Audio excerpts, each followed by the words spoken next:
नमस्कार, स्वागत है आपका हमारे चैनल पर। मैं हूं आपके साथ शिप्रा सैनी। उत्तर प्रदेश से बड़ी खबर है। धर्मांतरण मामले में यूपी एटीएस ने बड़ी कार्रवाई की है। इस्लामिक स्कॉलर कलीम सिद्दीकी को गिरफ्तार किया गया है। मेरठ से उनकी गिरफ्तारी हुई है। तो इस्लामिक शिक्षा की आड़ में मौलाना कलीम का ये घिनौना खेल चल रहा था, जिसका पर्दाफाश अब यूपी एटीएस ने किया है। कलीम सिद्दीकी की गिरफ्तारी से आम आदमी पार्टी बौखला गई है। तो यूपी में धर्मांतरण मामले में एक के बाद एक बड़े खुलासे हो रहे हैं और इसी कड़ी में ये बड़ी कार्रवाई करते हुए मशहूर इस्लामिक स्कॉलर मौलाना कलीम सिद्दीकी को गिरफ्तार किया गया है। यूपी एटीएस ने यह साफ तौर पर कहा है कि उनके खिलाफ पर्याप्त सबूत हैं, इनके आधार पर ही उन्हें गिरफ्तार किया गया है। तो आपको बता दें, उत्तर प्रदेश में लगातार धर्मांतरण के मामले सामने आ रहे हैं और अभी तक 10 लोगों को उत्तर प्रदेश एटीएस ने इन धर्मांतरण मामलों में गिरफ्तार किया था। लेकिन अब जो इस पूरे धर्मांतरण सिंडिकेट का हिस्सा थे, इस पूरे धर्मांतरण सिंडिकेट को चला रहे थे कलीम सिद्दीकी, उन्हें गिरफ्तार किया गया है। आपको बता दें, जाने माने मौलाना है कलीम सिद्दीकी, जिन्हें मेरठ से गिरफ्तार किया है, जो जबरन धर्म परिवर्तन का अड्डा चलाते थे। ये साफ तौर पर यूपी एटीएस की ओर से कहा गया है। और आपको बता दें, भारत में इस पूरे धर्मांतरण रैकेट को चलाने के लिए उनके अकाउंट में विदेशों से फंडिंग हो रही थी। इसका भी खुलासा उत्तर प्रदेश एटीएस की ओर से किया गया है। आपको बता दें, ADG law and order Prashant Kumar की ओर से बाकायदा एक प्रेस कॉन्फ्रेंस की गई इस पूरे मामले पर और उन्होंने कई चौंकाने वाले खुलासे किए हैं। उन्होंने कहा है कि इस बात के पक्का सबूत है कि हवाला के माध्यम से धर्मांतरण के लिए फंडिंग की जा रही थी और पूरे खेल में मौलाना कलीम सिद्दीकी की संलिप्तता थी। इसका जो पर्याप्त सबूत है वो उनके पास है। आपको बता दें, उत्तर प्रदेश के मुजफ्फरनगर के फुलत गांव के रहने वाले हैं मौलाना कलीम सिद्दीकी। लेकिन मंगलवार की शाम वो अपने साथी मौलानाओं के साथ लिसाड़ी गेट मेरठ में पहुंचे थे। वहां एक मस्जिद माशाअल्लाह के इमाम शरीफ के आवास पर वो एक कार्यक्रम में शामिल हुए थे और चूंकि संदिग्ध गतिविधि के चलते लगातार जो सुरक्षा एजेंसी थी उनकी नजरें कलीम सिद्दीकी पर थी और इस पूरे मामले में उन्हें वहां मेरठ से गिरफ्तार किया गया है। आपको बता दें, इस पूरे मामले में न सिर्फ कलीम सिद्दीकी को गिरफ्तार किया गया है, बल्कि उनके साथ 3 और मौलानाओं को हिरासत में यूपी एटीएस ने लिया है। इसके अलावा उनके ड्राइवर से भी यूपी एटीएस लगातार पूछताछ कर रही है। कलीम सिद्दीकी की गतिविधियां शक के दायरे में थी। इसका खुलासा प्रशांत कुमार, जो कि एडीजी हैं उत्तर प्रदेश के, उनकी तरफ से किया गया है। उन्होंने प्रेस कॉन्फ्रेंस करते हुए ये बताया है कि दरअसल जो एफआईआर दर्ज की गई थी उसमें अलग अलग धाराओं में केस जो है धर्मांतरण मामले में वो दर्ज थे। 420, 120 बी, 153 ए, 153 बी, 295 और 511 ये धाराएं हैं जो इन पर लगी हुई थी। और लगातार इस सिलसिले में कलीम सिद्दीकी की छानबीन लगातार जारी थी और इस बीच अब उन्हें मेरठ से गिरफ्तार किया गया है। आपको बता दें, धर्मांतरण के इस रैकेट में जो पिछली कुछ गिरफ्तारियां हुई हैं, जिसमें उमर गौतम और उनके साथियों को भी यूपी एटीएस ने गिरफ्तार किया था। दरअसल उनसे जो दस्तावेज बरामद हुए हैं, उनसे जो पूछताछ की गई है, उसमें सीधे जो लिंक है वो कलीम सिद्दीकी से जुड़ते हैं और यही वजह है कि यूपी एटीएस ने मौलाना कलीम सिद्दीकी को गिरफ्तार किया है। जो खुलासा एडीजी प्रशांत की ओर से किया गया है, उन्होंने ये खुलासा किया है कि जांच से ये पता चलता है कि मौलाना कलीम सिद्दीकी के ट्रस्ट को बहरीन से 1.5 करोड़ रुपए सहित विदेशी फंडिंग में 3 करोड़ रुपए मिले हैं। इस पूरे मामले की जांच के लिए एटीएस की 6 टीमों का गठन किया गया है। यह जानकारी उनकी तरफ से दी गई है।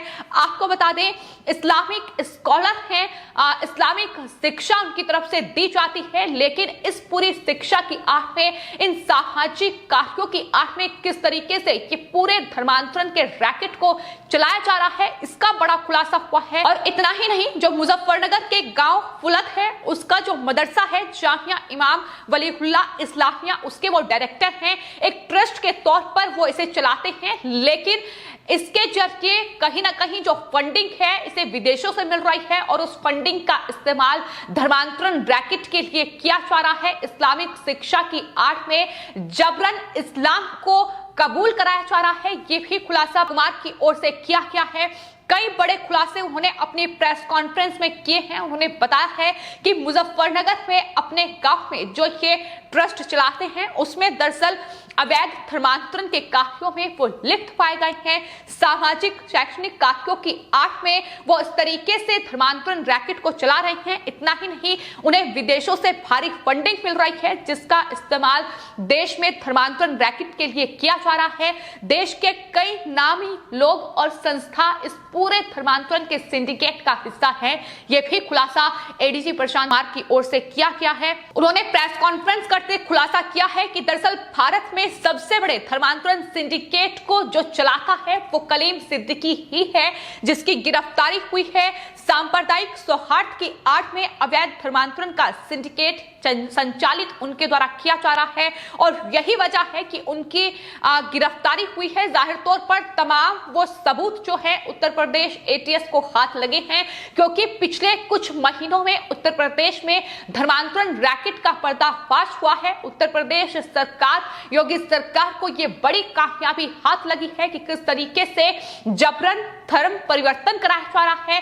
पैसों का लालच देकर तमाम अलग अलग वजहों से कहीं ना कहीं लोगों में लालच पैदा किया जा रहा है और उसकी आड़ में इस तरीके से इस्लाम उनसे जबरन वो इस्लाम को अपनाए, इसके लिए उन्हें बाधित किया जा रहा है, जिसका जिक्र एडीजी प्रशांत कुमार की ओर से भी अपनी प्रेस कॉन्फ्रेंस में उन्होंने किया। उन्होंने कहा कि हवाला के जरिए ये विदेशों से फंडिंग जुटाई जा रही है। पैगाम में इंसानियत का संदेश देने के बहाने इस्लाम के लिए लोगों को प्रेरित किया जा रहा है और जाहिर तौर पर इससे पहले इस पूरे धर्मांतरण रैकेट में जो गिरफ्तारियां हुई हैं, जो दस्तावेज यूपी एटीएस के हाथों लगे हैं, उनके आधार पर ही लगातार उत्तर प्रदेश एटीएस इस पूरे मामले की छानबीन कर रही है। लेकिन मौलाना कलीम सिद्दीकी की गिरफ्तारी अपने आप में एक बड़ी सफलता उत्तर प्रदेश सरकार और उत्तर प्रदेश एटीएस के लिए है। लेकिन इससे आम आदमी पार्टी बौखलाई हुई है। आम आदमी पार्टी के जो विधायक हैं